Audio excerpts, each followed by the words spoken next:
To be fair, that was interesting. Let's talk I Care a Lot.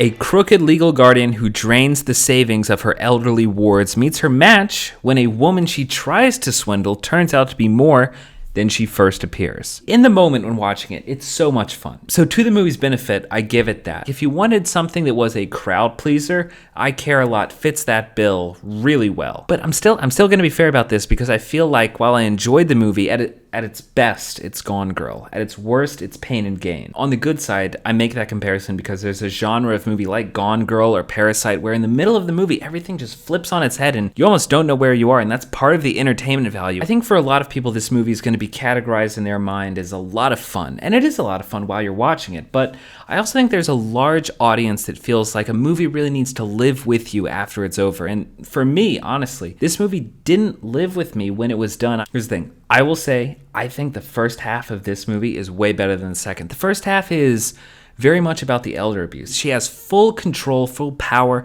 It makes her character incredibly interesting. It makes the power dynamic between her and her victims something that we want to look into more, makes us even question while we're watching it. Is this something that happens in real life? And if you've seen it, you know what I mean. In the second half, we've got more of a mafia plot. I honestly don't think that the way that it leads to in the mafia plot is as interesting as what happens at the beginning. Everything that was happening before was such a good setup that I would have loved to see a story or a script that left out the mafia stuff. Just give us something that follows the through line of trying to fight out of this type of corruption. The other thing in this movie that felt like it did not sit very well going forward, and this is the part that makes it feel like Pain and Gain, is that there's this whole messaging about like, in America, this is how you play by the rules. The thing is, the character expresses this to the camera so bluntly. She like looks at characters and goes like, you didn't play by the rules. I play by the way that America makes the rules. Don't bog it down by making the characters speak to the camera. A movie like Parasite that won Best Picture last year in 2020, that movie made a huge message about class and inequality, but it didn't talk about it. It didn't talk about it straight to the camera. It had the characters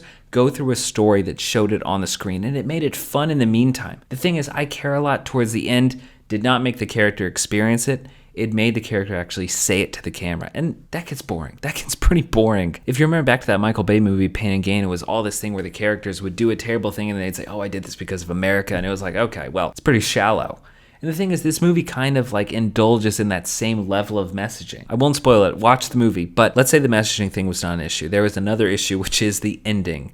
Let's say this movie is 120 minutes. At 119 minutes, whenever everything is resolved, the character, the conflict, the resolution, everything's there, we get like a 45-second like montage of what the ending actually is. That's way too much. We've got a good movie. We've got an entertaining movie. And then we've got this whole like shift of the narrative. If you've seen it, leave it in the comments. That ending was a bit much. While watching it, it is a great movie. It does not have the staying power because of the messaging and the ending to really stick with you.